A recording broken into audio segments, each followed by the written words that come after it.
You know what, maybe I'll, it's okay if I stand? Yeah. Okay. So, yes, we have Chumashim, great. Okay, so as we're giving out the Chumashim, let's talk about a couple of things. So, I'll give you a quick background on me. So I was Yeshiva Flatbush honor class my whole life. In those days, though, you could make it through the honor class without much of a background in Gemara. So I didn't have much of a background in Gemara. I was going to Brandeis University. One of my teachers, who was very close to me, Dr. Joel, convinced me that my life would be much different if I took the year in Israel. This was a long time ago. So I came here with one other person from the Syrian community. We were a total of 2 people, period. Wasn't anybody else here. And many of the yeshivot that we have now, we didn't have. They simply didn't exist. I went to a place called BMT, which is Torat Shraga today, the same building. We were 2 kids when we came, and after a handful of months, the second kid left. So I was essentially the one person here from the Syrian community back at that time. I was very fortunate that we were here during the premiership of Menachem Begin, who was a spectacular figure, and my life was touched by many great rabbis, educators. Rabbi David Werner was my Rebbe. Even though my Gemara skills were very weak, I thought he was a spectacular Rav and Talmid Chacham. So I sat right by his side every day, breaking my head, literally breaking my head, to be in the top shiur in the school, even though I really wasn't qualified to be there. And became very close to him. They were giving out credits at that time. So even though a year of college was 36 credits, I went home with 54 credits. I worked very, very hard, took a lot of extra courses. And it was, for me, the defining element in my life, and I'm going to tell you why, and it relates to what we're going to learn tonight. One of the opportunities that HaKadosh Baruch Hu gives us in life is to reach for spectacular possibilities. When you look around, what you see is that Jewish people are disproportionately successful. We have a disproportionate level of influence. We have a disproportionate level of achievement. You speak to the average American or the average European, and you ask them, how many Jews are in the world? And they say, whoa, 100 million, 300 million.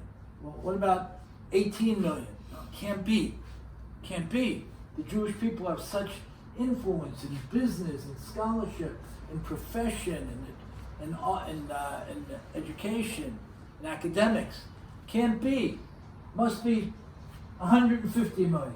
What do you mean? 7 billion people. No, you're right. It's probably 500 million. We know it's a fraction of that. So HaKadosh Baruch Hu, in enabling us to be in this remarkable tiny club called Judaism, gave us the capacity to engage, thank you, to engage our world altogether differently.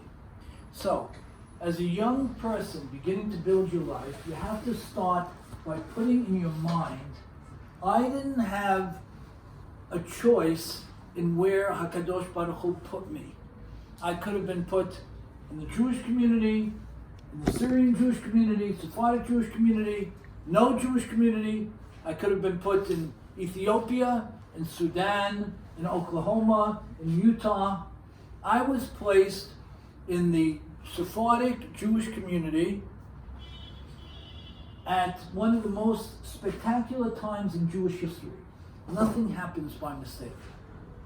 So HaKadosh Baruch Hu took my neshama at this point in Jewish history and put me into one of the most vibrant kehilot in the world to enable me to do certain things. So that's the starting point. That was one of the things that I picked up when I was here. I wasn't just another guy. I was a guy that, by the way, again, based on no choice of power of my own, was placed in a capacity to do exceptional things. What did that mean? And you know what? At your age, I had no idea what it meant. So I came here and I learned like crazy. Again, 54 credits. It was fabulous. And I traveled a lot. I used to get on a bus in Yerushalayim, outside of the city. I didn't know where I was going. I used to just go. Wherever I ended up, I ended up. I took a walk. I stayed at a hostel. I just went. I had to touch the land. I had to meet people. I had to understand what HaKadosh Baruch Hu wanted for me.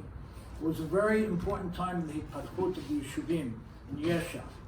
A lot of our role models were religious young men and women who were risking their lives to build places like Shiloh and Efrat and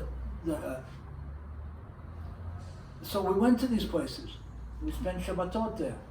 We ate with those people. We learned about them. We got to understand. How do you spend 5 years in a caravan with a little fence around you and nothing but Arabs in the neighborhood? How do you do that? What is that? What is that? Where does it come from? Good. So this was the foundation. This was the extraordinary opportunity we were given. One of the takeaways from it was HaKadosh Baruch Hu gave me this ability. Every beracha brings with it achrayut, responsibility. I gotta go and do something with it. So I set very high standards for myself, and I hope each of you will for yourselves. I want to be learning every day of my life on a serious level for the rest of my life. I want, with HaKadosh Baruch Hu's help, to never go a day without a serious amount of serious learning, which means not funny stuff. I'm going to sit with a Gemara, I'm going to sit with a Tur, I'm going to sit with a Chumash, and I'm going to break my head in the text. And every month I'm going to be able to look back and say, I learned X amount, and my learning was in content that was more difficult than the month before. So not only am I learning more, but I'm learning more difficult. So I'm building the muscle, the brain muscle, in both respects. God willing, I'm acquiring more knowledge, and I'm acquiring more difficult knowledge. I'm training my mind to think differently, because the gateway, the segue, the path to Borei Olam, to understanding the world, is only through learning. We do everything else as an expression of that learning. The halakha that we keep, the mitzvot that we do, are an expression, are an actualization of the learning. The chesed that we do is an expression of our learning. What did I learn? What is this Ben Adam Havero criteria? What is this great possibility? Okay, let me do it. And that's the system. As a result, I made a decision that I would dedicate my life to trying to find emet by building a relationship as close to Borei Olam as possible. And that meant a life of learning, a life of chesed, and a life of serious achievement in whatever I wanted to do. So in terms of my career, I made the same goals. And we took a very small business, and we built it to be a very large business. And when times went bad, which they invariably will, in a business or a career, there will invariably be a crash. Invariably, for everybody. For good reason. We were able to pick back up and build again. And guess what? When there was another crash, which generally comes every 8 or 10 years, because HaKadosh Baruch Hu builds it into the system to help us become, we were able to rebuild again. And on a community level, we were able to make serious things happen, and so on and so on. So, each of you, already are on the top level of the nishamot in this exclusive club. Why? Because you made the decision of the mi'ut, of the minority. You made the decision of the minority. Okay. To come here and learn. You're a tiny percentage of your communities. It's not 1 or 2 kids from the community at this point. So, but what is it? 10%? 20%? 30%? 3 out of 10? I don't know. Maybe. I don't think there's that many. So you're already in a different mode than a lot of other people. You're here. Now, what's compounding your potential excellence and your beginning steps in that direction is you have this whole corona disaster. And you're still here. And your rabbis tell me that you're learning. And you're serious and you're committed. Fabulous. Fabulous. The odds are against you. Very heavily against you. I speak to educators from other programs. They're not all doing as well as you're doing here. So you're already in a great place. What we're going to do tonight is we're going to touch on some of the areas of Torah through learning some content and tools that hopefully will add to how you approach your learning in general, enable you to learn Chumash, in this case, maybe on a little bit of a different level, and take the lessons and use them, right? It's limud and ma'aseh. Ma'aseh and limud. Limud and ma'aseh. That's the galgal, that's the system. Learn more, do more. Learn more, be more. Learn more, do more. Learn more, be more. That's what it's got to be. But the learning is the engine behind everything. Okay, so far? Good. Now, this is not a class, not a Musar class. It's not a class about ideas. It's the ma'aseh, meaning, if anything we talk about tonight is not clear or doesn't make sense, stop me and let's talk about it. Challenge me. I love it. I'm not afraid. Okay? Good so far? Good. Any questions so far? Okay? Okay, great. Good. What, now I'm going to hear a little bit from you guys. What is the Chumash? What is it? What is it? What is the parasha? What is it? It's a story based off of how Judaism was founded. Judaism was founded, good, and? Hashem telling Moshe to write down how he created the world and the events that took place are relevant to us. Beautiful. It's HaKadosh Baruch Hu telling Moshe Rabbeinu how he wants us to understand everything. This is very important. This is not a history book. Never meant to be a history book. It's not in chronological order in certain cases. It's not a science book. It's nothing like that. It's infinitely more than that. What is it? It's HaKadosh Baruch Hu telling us through Moshe Rabbeinu how to understand reality. What is my mitziut? What is my reality? How do I understand the world?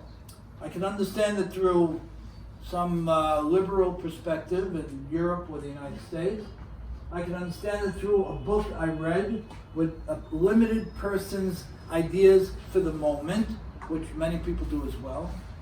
Or I can look into a dynamic, living document, which I'm commanded to go back to the same parasha every year, meaning it's not stagnant, and I read the same parasha, God willing, for 120 years. I'm reading it again and again because it's always brand new to me. What we're going to learn tonight, other than the foundation that you're getting now, are ideas that I developed this year. Okay, but wait a second. I have a file on Bereshit that's just this big. I have umpteen classes on Bereshit already. Why am I writing new classes? Because I'm not interested in the other classes anymore. I'm not in the same place. My mitziut is different. So the Torah, which is perpetually new, because it's HaKadosh Baruch Hu's words speaking to me dynamically each year, should be approached new each year. So, first point, when I pick up a chumash, I am not reading something that happened. I am reading something that will enable me to understand what is happening to me right now. Again, I'm reading the story of Bereshit. This week I'm reading the story of Yitzhak and Rivka. I'm not reading what happened then. Shtuyot. HaKadosh Baruch Hu doesn't have to tell Moshe Rabbeinu what happened then. We can get a historian to write something down. Not what we're talking about here. HaKadosh Baruch Hu, through the lives of Yitzhak and Rivka, is telling me how I can maximize my life opportunity at this point in time. How spectacular is that? In terms of one of the points we made earlier, that we were gifted to be in this unique, extraordinary, tiny club called Yahadut, how phenomenal is that? That HaKadosh Baruch Hu is talking to me all the time. And if it's a personal situation, if it's a business relationship, if it's a chesed organization, if it's whatever it is, I can open a sefer and I'm going to find direction. Because that's what it is. And if the sefer is my friend, if the chumash is worn out, if it's close to me, if I can open it at ease, then the words come to me that much quicker and that much easier. Okay, so far? So, A, let's recap. You're at the foundation building point of your lives. The habits that you take on this year can have, if you're serious and you want a lot out of life, they can have immeasurable, defining impact on your lives. That's A. B, we've been given the tools, the written word, to understand everything that's unwritten, to approach a world that's very complicated, and to do things in this world that most people will never have a shot at, ever. Because somehow, for some reason, we were given unique access to this content. So what we got to do is, we got to become Ba'alei Sefer. We got to become serious Talmidim. Not this year, forever. Rabbi Raymond Harari did something amazing a number of years ago. We were 17-year-old kids. And he said, we were starting to learn. There was basically no learning in the community at that point. It was basically nothing. We were starting to learn in the basement of Sharei Zion.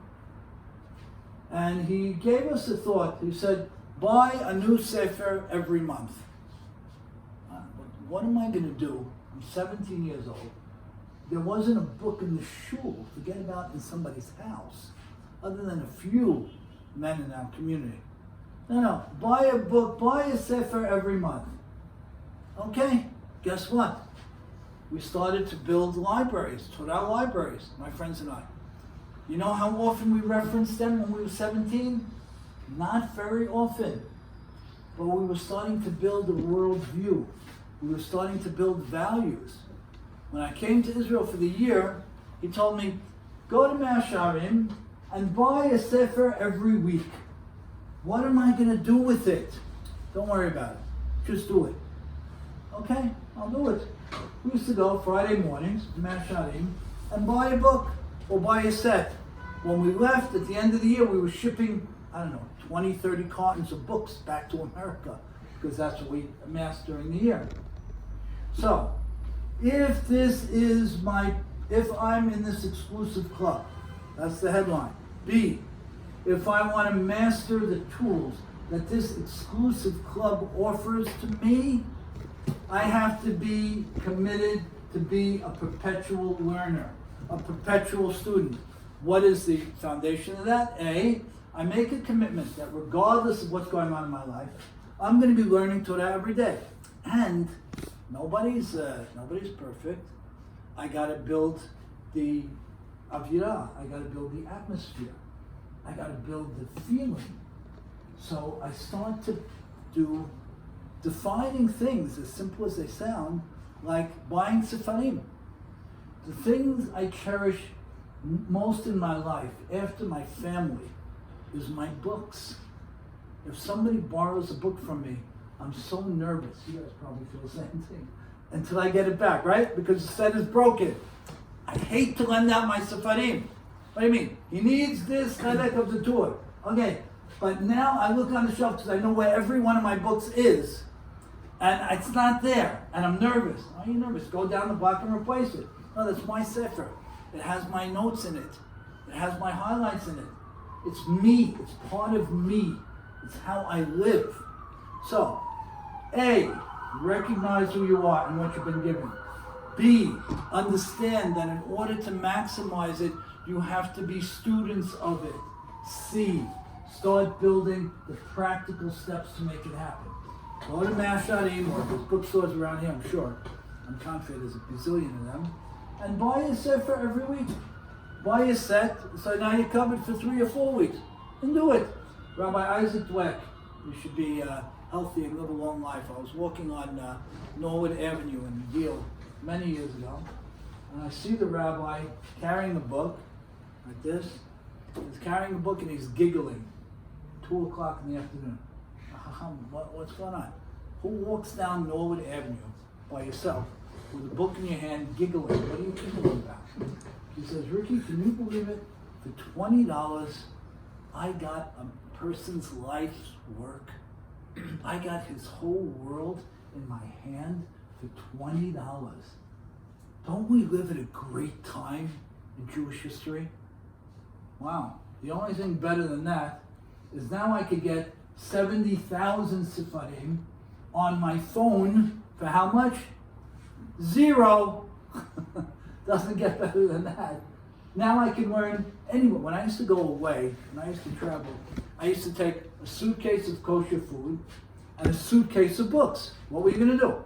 Then I got smarter. I used to photocopy everything I was doing, but I invariably forgot something and I would get very upset. So it was a suitcase of food, a suitcase of books on my honeymoon. Suitcase of food, suitcase of books. Now, anywhere I go, I have a Chabad, pretty much.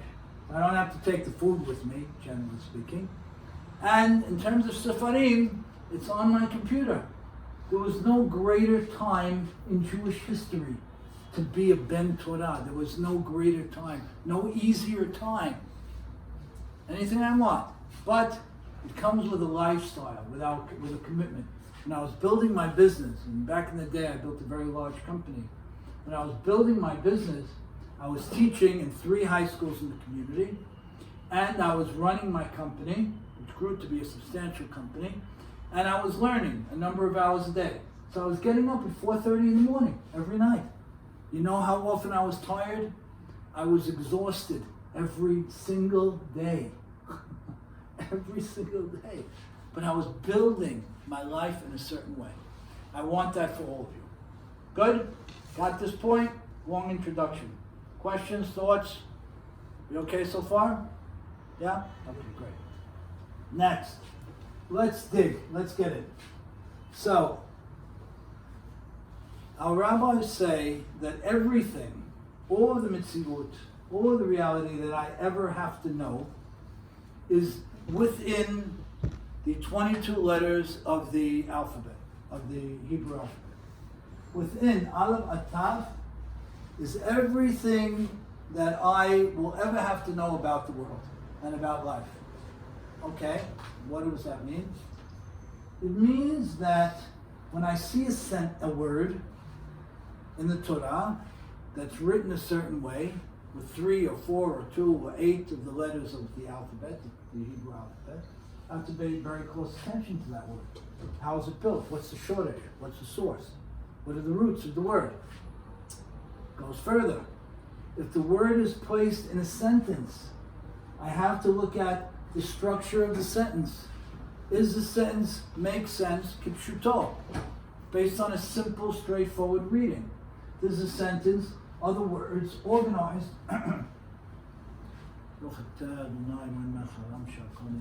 Amen. Is a sentence organized in a way that the words in their order make sense? If they do, learn the sentence straight up. But what if they don't? What do I do? Rashi. I'm sorry? Rashi.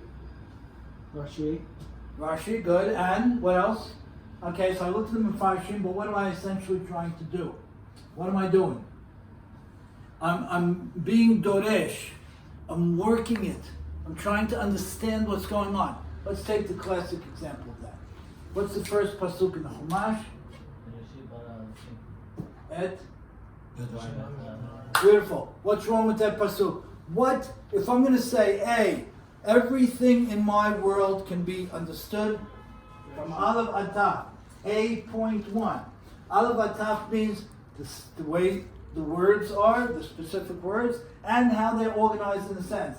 What does HaKadosh Baruch Hu do? He takes the point and he throws me right at it. By doing what? He opens the Chumash with a very difficult pasuk. Give me the pasuk again. What is it? Beautiful. Why is that pasuk difficult?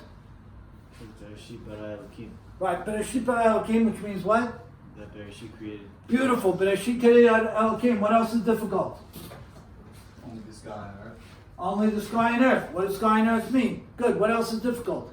Why does it talk about Bereshit? Why does it Hashem created? Fabulous. Good. Similar question. Excellent. What else is difficult? Let's go. Beautiful. Why does it start with a bet and not an aleph? Good. You guys have learned this. Yeah. Super. What else is difficult? What else is difficult? Translate the pasuk to English for me. What else is difficult? Let's go. Bereshit bara Elokim et hashamayim ve'et haaretz. What's difficult? Translate it first. Creation made Hashem, the sky and land. Keep going. Keep going. Give it to me more specifically. Let's go. Give me the pasuk, boys. Let's go. In Reshit. In the beginning, God created the heavens and earth. Huh? In the beginning, God created the heavens and earth. Right. But give it to me carefully. Let's look carefully. Bereshit bara Elokim. So we know we have a problem with Bereshit before Elokim. Elokim bara. We know we have a question why it's not now. Good. So you guys have learned this. Good. What else is wrong with this pasuk, guys? Et hashamayim ve'et haaretz. Translate it. Last row, cheap seat. Let's go. Guy in the cheap seats. Come on. We made the sky and the land. Right, but translate it more carefully. Why is Yeah, the heavens and the earth like it should be one? it should be one. How would you have written it, boys? Hashem created the heavens. In Hebrew, how would you have written it? Come on. How? Say it to me. Beautiful. So beautiful. Come on. It's so exciting. Bereshit bara Elokim et hashamayim ve'et haaretz. In Reshit bara Elokim. Okay, mixed up. There's a number of reasons why our rabbis say the heavens et hashamayim. Et is miyutad. The hay is miyutad. Ve'et haaretz. The et is miyutad, is extra, and the hay is miyutad. It could have simply said, what? If you wanted the Bereshit bara Elokim thing, which obviously you want, Bereshit bara Elokim, how would you say it? Shamayim ba'aretz. Et the heavens and the earth. Now, if we're saying that our total Mitziut is in the 22 letters of the Hebrew alphabet, and based on that, I have to look at every word, and I have to look at every sentence, and I have to look how they're constructed. When I see the first sentence of the Torah, which is HaKadosh Baruch Hu's attempt to have us engage him in his world and love him and love life and do fabulous things, and the pasuk is so mishubeshet, I gotta know why. I gotta understand what's happening. Okay? So what do we do when we do this? We're Doresh, which means we'll look at Rashi, we'll look at the Mefarshim, and what else will we do? We'll look in our own minds and think and try to understand what HaKadosh Baruch Hu is telling us. Okay? So that's the premise. Good? A, we're an exclusive club. B, we can do great things if we become perpetual students. C, becoming a perpetual student means I'm on every word and every letter and every sentence structure. Good? Good. Let's go to the next level now. Now let's move a little more into the learning side of it and a little bit away from the tool side of it.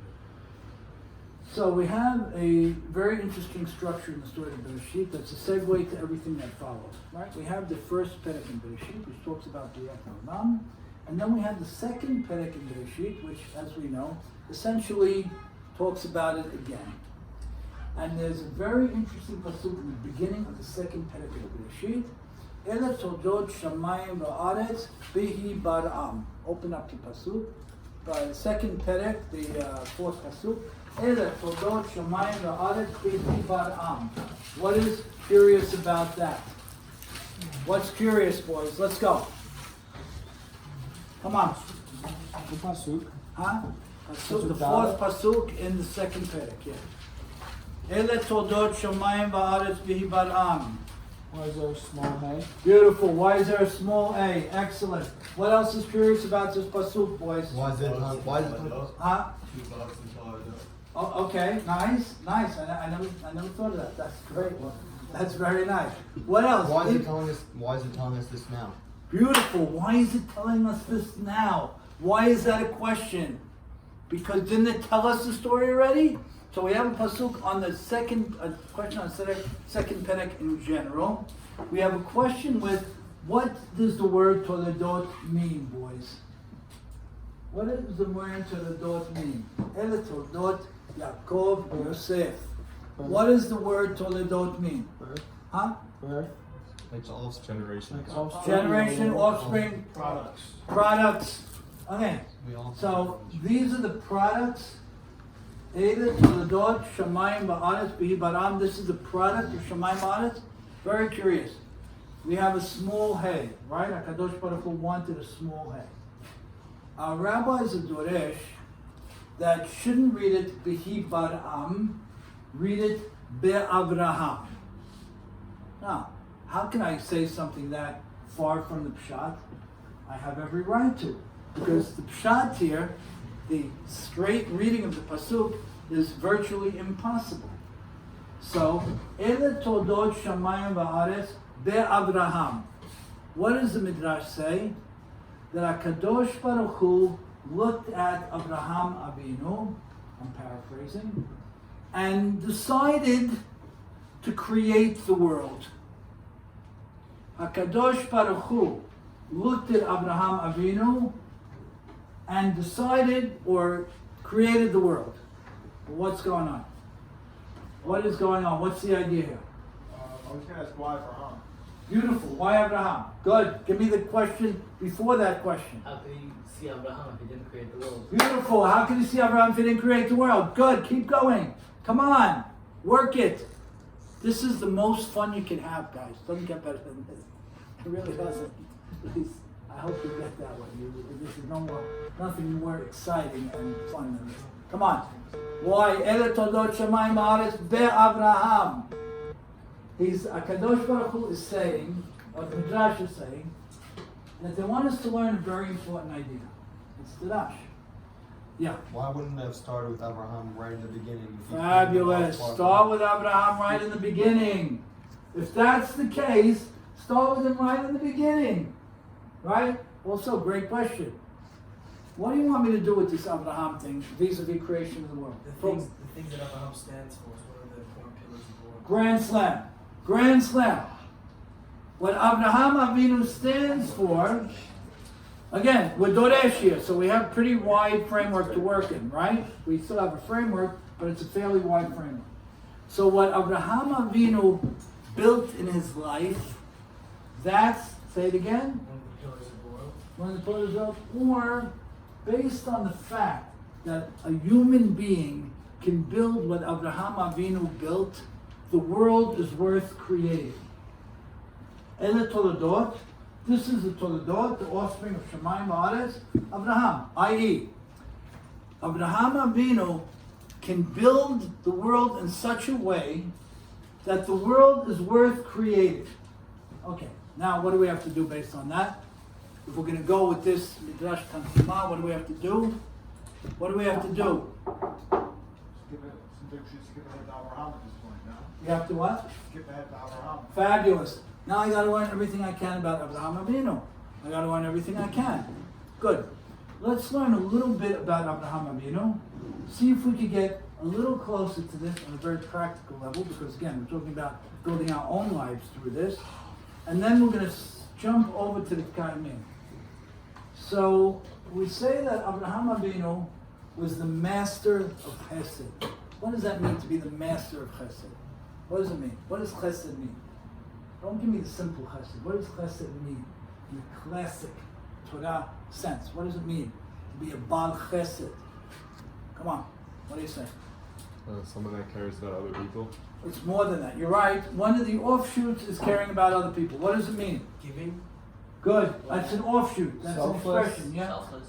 That's an expression. You're right. Well, that's what the outcome of being a Baal Chesed. Sacrificing something to Is it help someone good? else.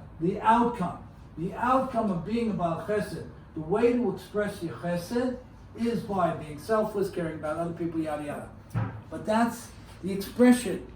What is the condition? What does it mean to be a Baal Chesed? What does it mean? Using whatever you have to help others. Beautiful. But again, that's the action. You're absolutely right. Your life revolves around doing chesed. But more than that, I'll tell you what it means. Very interesting. Yes. To not think of yourself, but to think of others. Like just to not. So I'm going to take what you said. I'm going to drill down a little bit further. Chesed means that everything in the world is absolutely interconnected. That's what chesed means. How I express myself based on loving chesed is what you guys are talking about. But chesed means that everything in the world is connected. Every person, every action, every word, every thought has significance, has value, and will impact something or somebody. In other words, a tree can never fall in a forest with nobody there and not be noticed. It's impossible in HaKadosh Baruch Hu's world. Everything is absolutely interconnected. Cool? Big statement. Now, if everything is absolutely interconnected, then if someone is suffering, what am I going to do? Help him. Good. If I think someone might be suffering in the future, what am I going to do?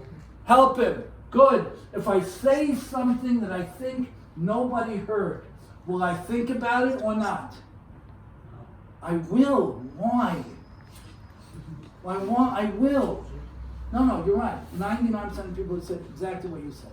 Why will I think about it? Why? Come on, boys. Because on the off chance that someone did hear you. Someone did hear me. There is nothing said. There is nothing done. There is nothing thought in a vacuum. Nothing. Everything is galoi v'yadua. Everything. Everything is connected. Everything. Now, if everything is connected, then I've got to care about everything. I have to have the walls of my tent up, so to speak. Even if I'm in pain from an operation at a very senior age, from a crude operation called a brit, at a very senior age, I have to have every wall of the tent open because everybody around me means something to me. I can't ignore anything. So what's one of the interesting things you learn? To say that HaKadosh Baruch Hu Kivyachos looked at the fact that a human being can grasp this idea of the absolute interconnectedness of everything and build his life on it and said, wow, this thing is going to work. And decided, so to speak, to create the world. Very big thing. Now, there's another thing that comes from living your life based on chesed. And that is, actually two important things. One is gevurah, and one is emet. What does gevurah mean? What does gevurah mean? Strong. Brave. Gevur what? Like brave and strong. What good? But is it physical strength? Is it outward strength? Spiritual strength. Spiritual strength. What does that mean? Give me a simple word. Faith. Give me simple. I grew up on East 3rd Street in Brooklyn. I need something simple. Faith. No, simple. Come on, you're right, but give me something simple. Ability to overcome. Simpler than that. What does gevurah mean? You're right. Give me something simple. Strong will. Huh? Yeah, self-control. What does gevurah mean? Rav Soloveitchik explains it as restraint, as self-control. Good. Gevurah is restraint. So now, let's see. If I'm a Baal Chesed, meaning I understand that I'm connected to everything and everything is connected to me, the next thing I've got to do is be a master of my actions. So I have to be a gibor. A gibor is not an expression of outward strength. It's an expression of how I think, how I control myself, how I control my thoughts, how I control my language. What gevurah, you can't have chesed without gevurah. Because even if I thought that everything was connected, and I had some level of responsibility to everything I did or heard or could be a part of, if I don't have a strong will and self-control to act on it, then I don't have anything. Good. What's the next part of what Abraham Avinu shouted in his behavior? What else did he have? He's Baal Chesed, meaning he was a gibor, and he had truth.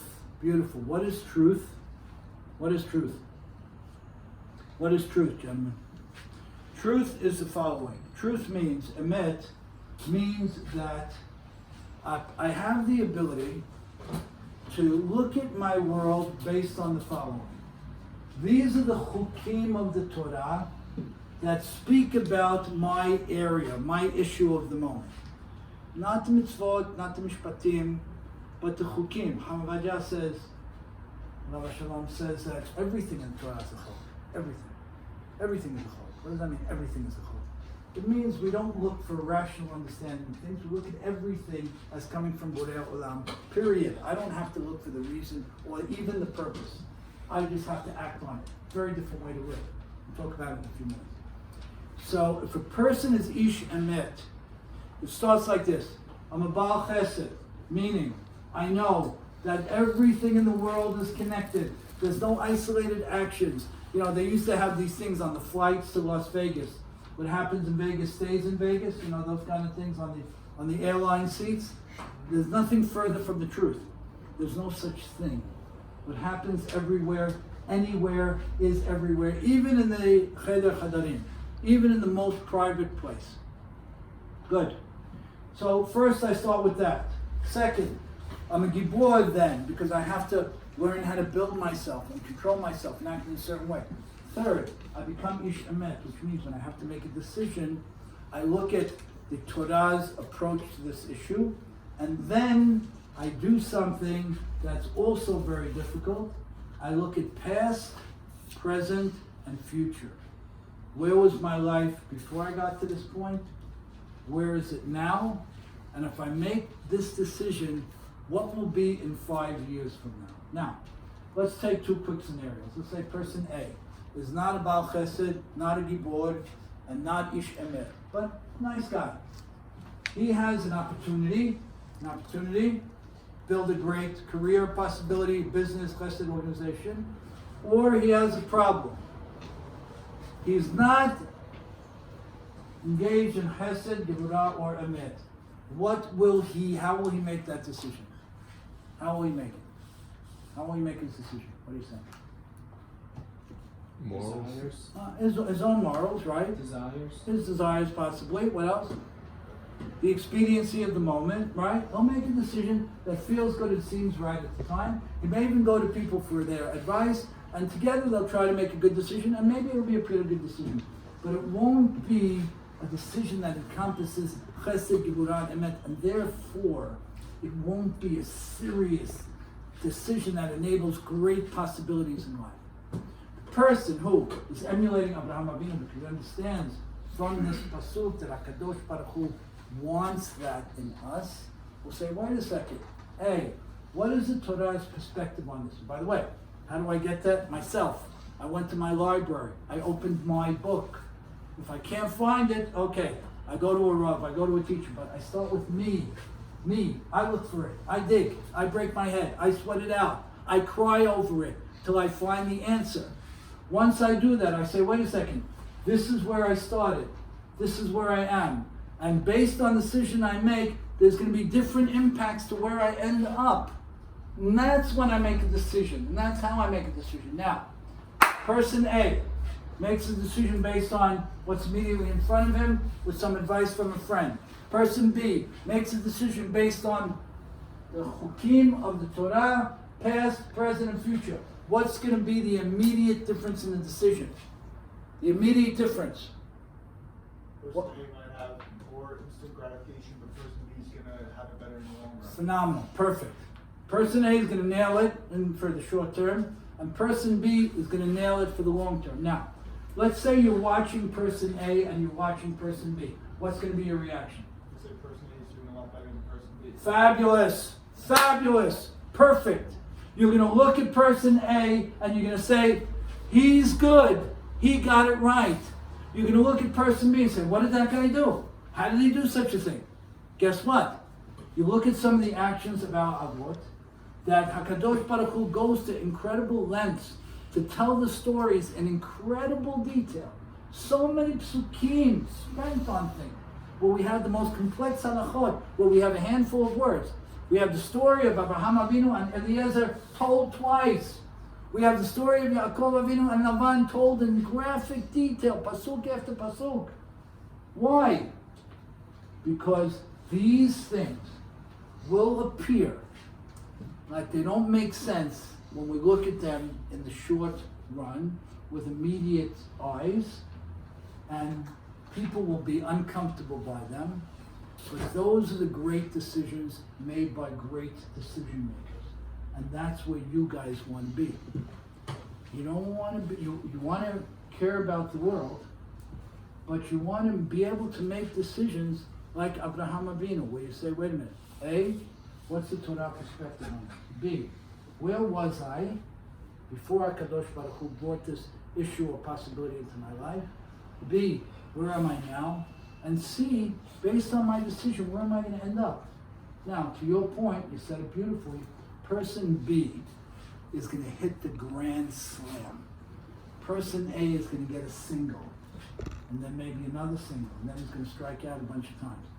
Person B is going to be less understood by people, but person B is going to be the superstar. My father, Alav Shalom, served the Syrian community for 50 years. He built Shadat Zion, our main synagogue. He led the synagogue for decades. And I would say, in terms of his values, it was family community, which came first. It was family first, but right behind the community, and then beyond that was people. And he used to tell me, do everything you can for people, and be a leader, and don't ever think about what they think. Don't even think about it. Do the chukim of the Torah, past, present, future, and just build. Okay.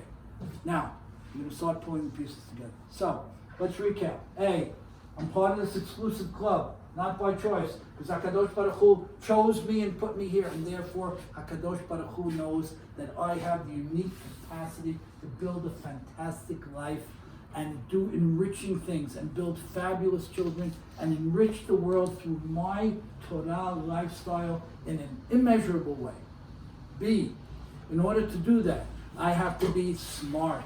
I have to be smart, and I have to get smarter every single day. And that means learning is my everything in terms of building my life. Next, in order to do that, I got to get the tools. I got to have my libraries everywhere I go. When I move from my winter home to my summer home, thank God, and my angst, my nervousness is that my sefarim in my summer house are not to the same level as in the Brooklyn house, and I know I'm going to miss something someplace. That's what you want to be like. You want to have those kind of stress points.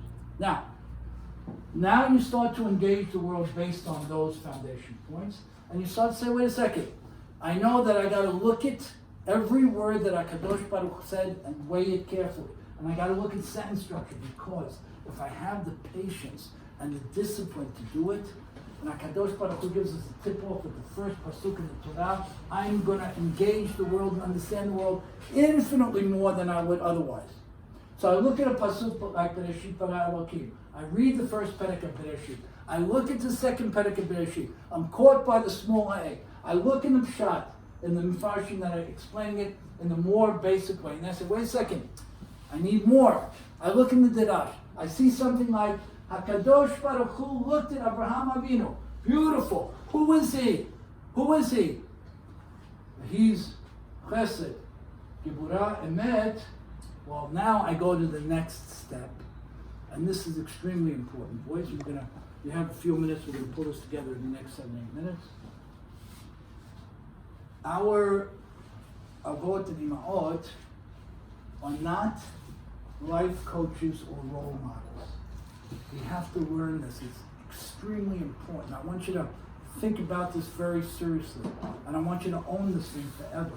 Abraham Avinu is not a life coach who mastered a certain area of life and teaches me how to do it. He's not a role model doing things that he's uniquely qualified to do.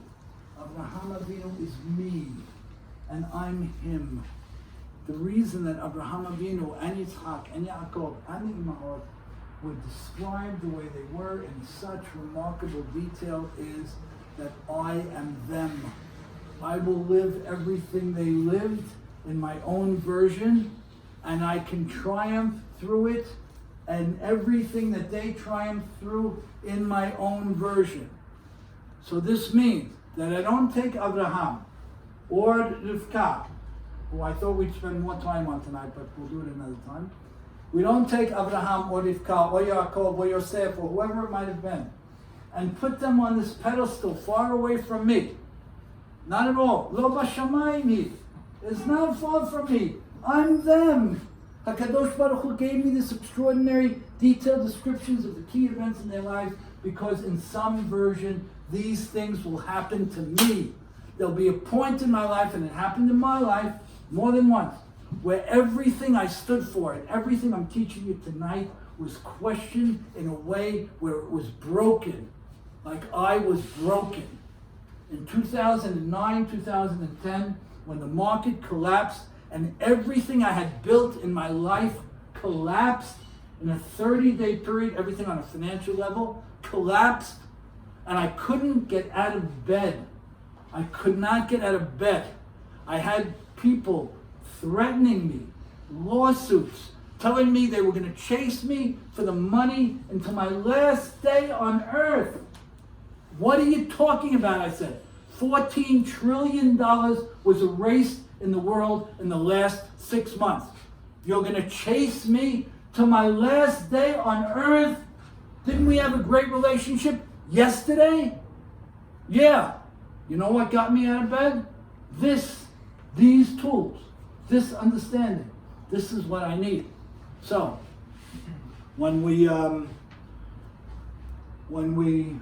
buy into these concepts and we start to live by them and we start to practice them, we need to understand that like Abraham Avinu, like it happened to him, after he lived this remarkable life dedicated to HaKadosh Baruch Hu, HaKadosh Baruch Hu tells him, you know everything you had? I'm throwing it in the garbage. Go slit your son's throat. What are you talking about? I dedicated my life to you. I threw everything away from you, for you. I already had several tests, each one more challenging than the other. HaKadosh Baruch Hu says, sorry, Abraham, you have more of yourself that has to be developed, that has to be expressed in the world. You're going to get another test, even harder than maybe all the others put together. What's your name? Danny. Huh? Danny Master. Danny? Oh, okay. No, your mom and dad. You look like yeah. Danny, what's your name? Freddie? Beautiful. Oh, who's your mom? Casey. Fantastic. Oh, so okay, you guys are all neighbors, friends and extended family. HaKadosh Baruch Hu is going to come to you guys at some point. Sorry, but it's going to happen. And he's going to challenge you where everything you thought you knew, everything you thought you built, everything you thought your name stood for is smashed. Just like it was for Abraham Avinu. And you know why? Because like it was for Abraham Avinu, HaKadosh Baruch Hu wants you to come more into yourself and express more of who you can be. You and you and you and you and me. Now, if I look at Abraham Avinu as this fantastic, almost mythic figure who did extraordinary things, well, he did them, but what? I'm only Ricky Cohen. What do you want from me? But if I look at it as HaKadosh Baruch Hu told the story of the Jewish nation and each Jewish individual through the occurrences in Abraham Avinu's life, then I know that this is about me and I can handle it just like he did. So, let's take Ricky 1, Ricky 2. We'll wrap up in 5 minutes. Let's take Ricky 1, Ricky 2. Ricky 1 is a very good guy. He keeps Torah mitzvah. He learns every so often, usually going to a class without his head in the book, but listening to stuff. And a good guy, the way a lot of people live in the world. He has a good job, has a nice business, does some chesed. On paper, good guy.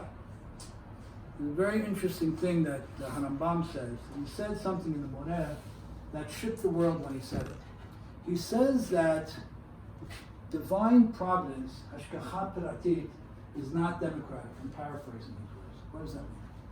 That HaKadosh Baruch Hu doesn't pay attention to every person equally. What are you talking about?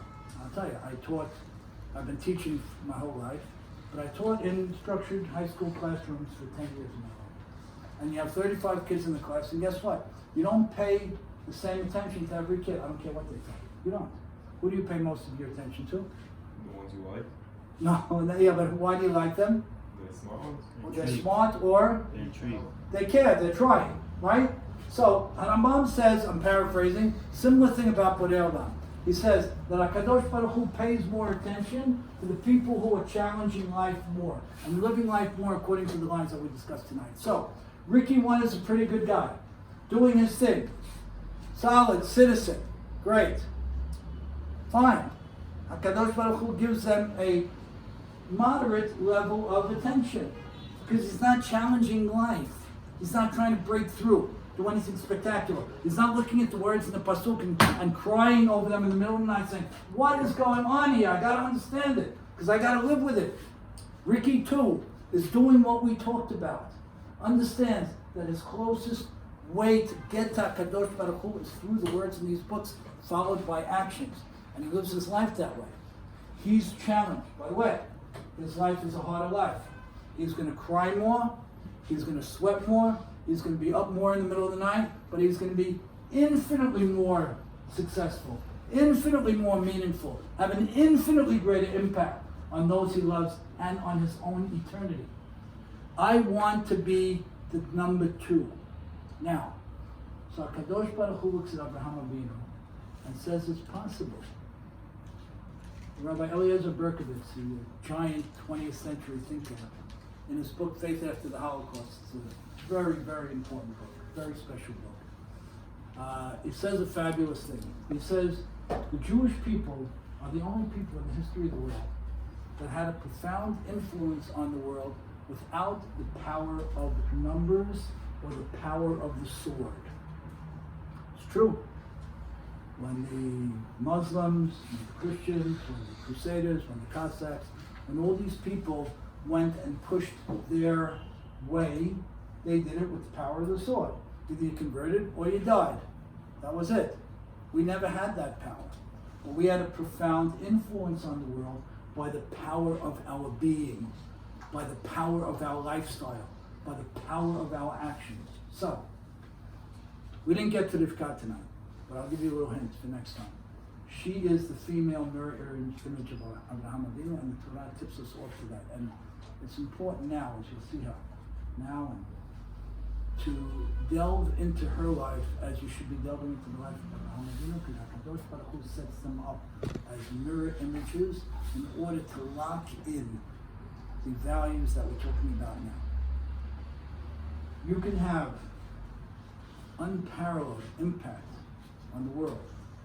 You can have a relationship of absolute love with Borei Olam if you're not afraid to break through, to be B'nai Torah truly, by being learning and growing and using the ideas and being unafraid and seeing everything is connected, like Ba'alei Chesed, and testing your will and your gevurah and staying with it and failing and crying and getting back up and being people of emet, where, as you said so beautifully, not everything you do is going to be understood by people. It's okay.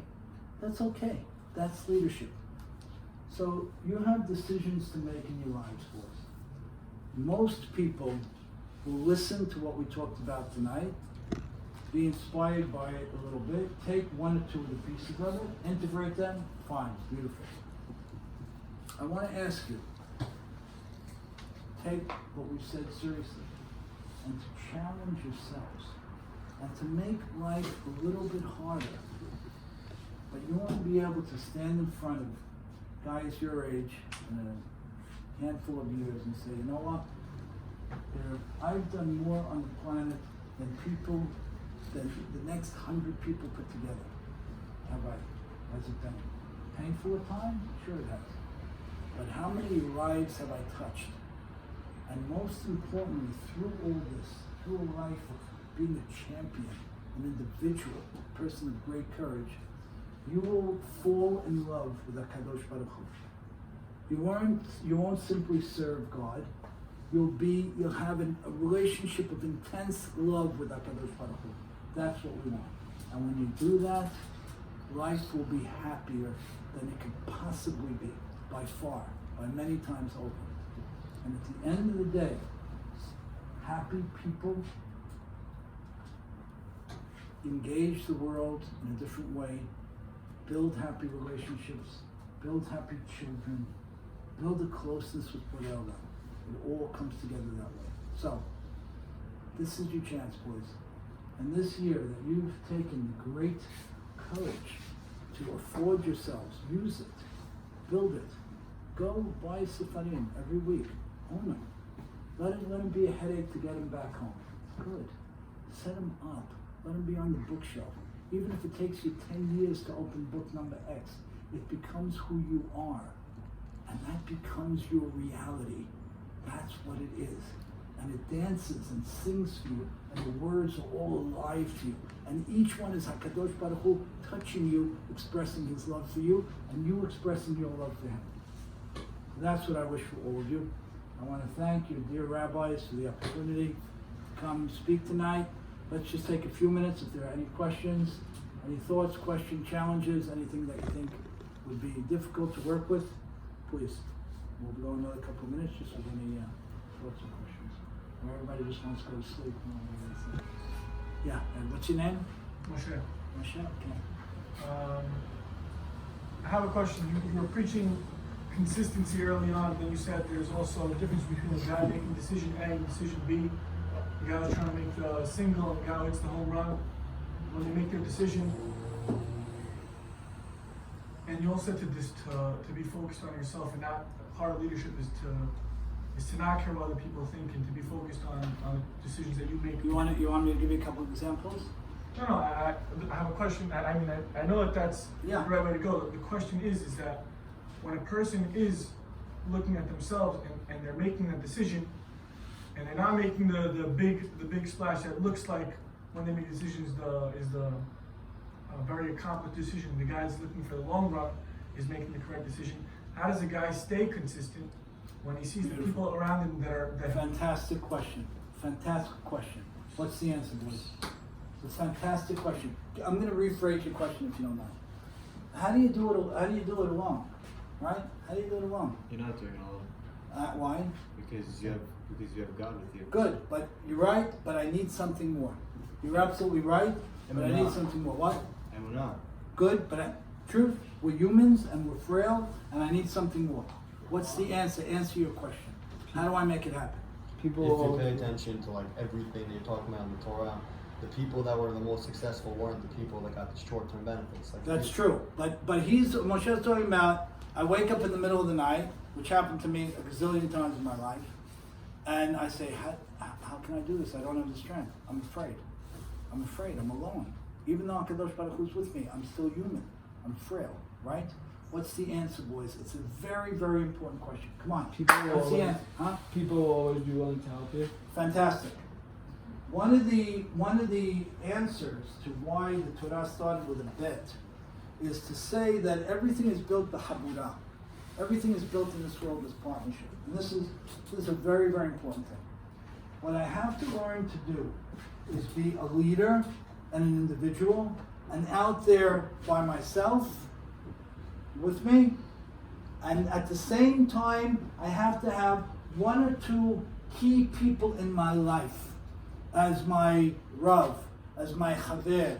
I have to earn them and I have to keep them. Because what do some people do, and it goes exactly to this point, they listen very seriously to what we've talked about.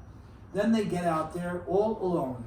And after a while, even though they have great emunah HaKadosh Baruch Hu and a strong relationship with him, they break. Because we're just people.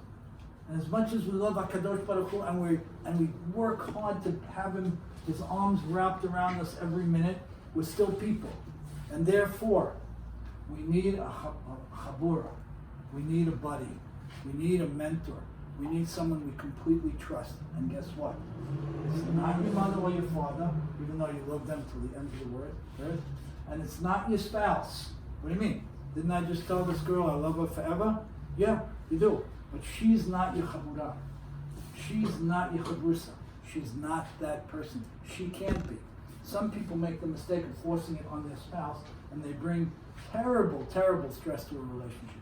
So we have to know that throughout life, as we're searching to do more, to challenge more, to make those decisions that will only prove themselves right after I suffered for weeks and months and stayed vigilant and stayed on top of it, I gotta have a few people in my court that I pick up the phone to and I say, Rabbi, friend, mentor, teacher, business guy, I'm really scared and I really don't know what to do.